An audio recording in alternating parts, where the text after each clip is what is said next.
जय श्री राम सीताराम। कैसे हैं आप सभी। आज हम आपको आपके घर के मुख्य द्वार मेन गेट के बारे में बतलाने का प्रयत्न करेंगे। देखिए, कई बार ऐसा होता है कि आप अपने घर को लेकर बड़े चिंतित रहते हैं और आजकल तो हर एक तीसरा व्यक्ति वास्तुशास्त्री बना हुआ है। चाहे उसको 10 दिशाओं का पता हो न हो, उनको और किसी चीज का ज्ञान हो न हो, लेकिन आपके घर के अंदर पैर रखते ही आपके मानसिक ऐसी परेशानी पैदा कर देते हैं कि ये ओ हो, ये क्या कर दिया, ये क्या बना दिया। उनको ये नहीं पता कि घर में सुख से रह रहे लोगों के मन में अगर आप कोई भी इस तरह का भूत अगर उनको छोड़ देंगे बना करके, तो वह मानसिक रूप से परेशान हो जाएगा और उसका सुख चैन सब चला जाएगा।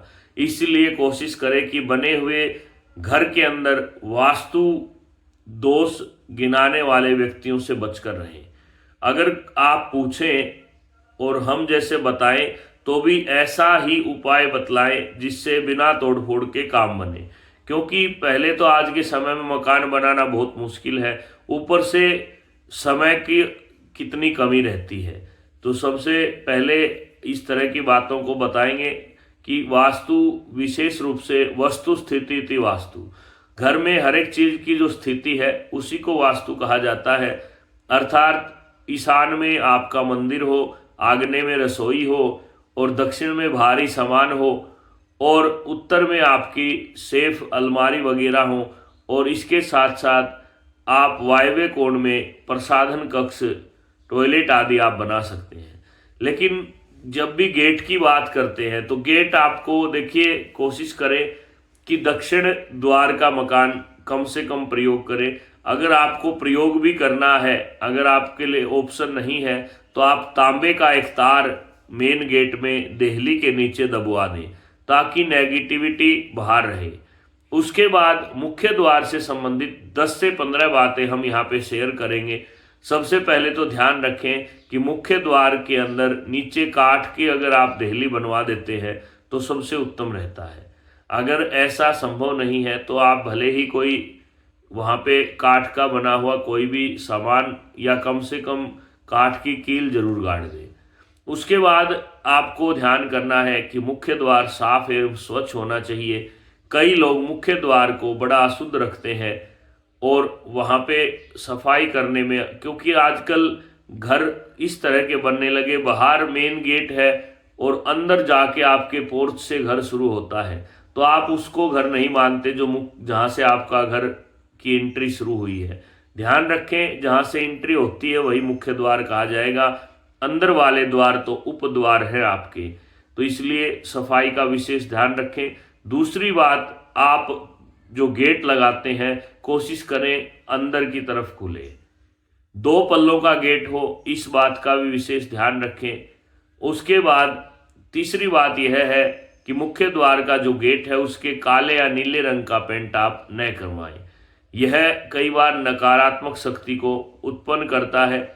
उसके बाद चौथी बात यह ध्यान रखना है कि मुख्य जो आपका द्वार है उसके दोनों तरफ शुभ लाभ, रिद्धि सिद्धि आदि शुभ हमारे जो शास्त्रीय वचन है वह लिखे होने चाहिए। गणेश द्वार गणपति की स्थापना भी आप मुख्य द्वार के ऊपर या दाएं बाएं कर सकते हैं। ऊपर ऑप्शन नहीं है तो आप दाएं बाएं भी कर सकते हैं। गणेश जी के दर्शन शुभ कार्य के लिए जाते हुए आपके हों, इस प्रकार से गणपति को वहां पे स्थापित करें। उसके बाद छठी बात यह ध्यान रखनी है कि मुख्य द्वार के आसपास आप चप्पल जूते या कोई भी ऐसी चीज न रखें। अगर रखनी है तो पर्दा लगा करके रखें, जब भी जरूरत हो आप उनको हटाएं और सामान लेके वापस पर्दा लगा दें। 7वीं बात यह ध्यान रखनी है कि मुख्य द्वार के जो आपका गेट है उसके अंदर आवाज कम से कम आए।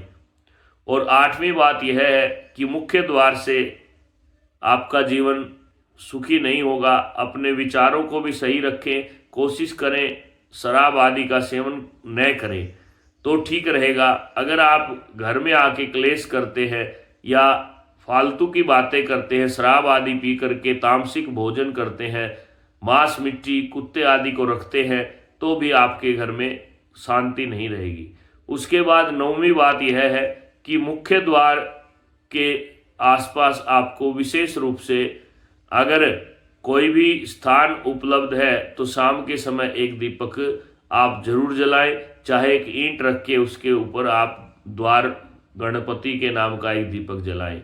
और 10वीं जो बात है वो यह है कि लगभग आपको गेट को रोजाना खोल देना चाहिए, एक बार तो जरूर खोलना चाहिए। आजकल लोग एक खिड़की रखते हैं उसी को खुली रखते हैं, लेकिन हो सके तो एक बार द्वार को खोल देना उचित रहता है। और अगर मुख्य द्वार पर सूर्य का प्रकाश पड़े तो यह सबसे उत्तम बात है। उगते या छिपते किसी भी तरह से सूर्य का प्रकाश पड़ना बहुत अच्छा माना जाता है। तो इन छोटी छोटी बातों का आप ध्यान रखें और अपने मुख्य द्वार को साफ स्वच्छ रखें। और जब भी कोई मेहमान आए तो आप कोशिश करें कि मेहमान का स्वागत मुख्य द्वार पे जाकर के करें। और अगर अतिथि है बिना पते के आ गया तो वो अलग बात है, परंतु आते ही उसको पानी पिलाना राहु को प्रभाव को कम करता है। तो इन छोटी छोटी बातों के द्वारा आप जीवन को सुखमय बना सकते हैं। कोई भी प्रश्न हो तो आप कमेंट में छोड़िएगा, इंतजार रहेगा। धन्यवाद। जय श्री राम।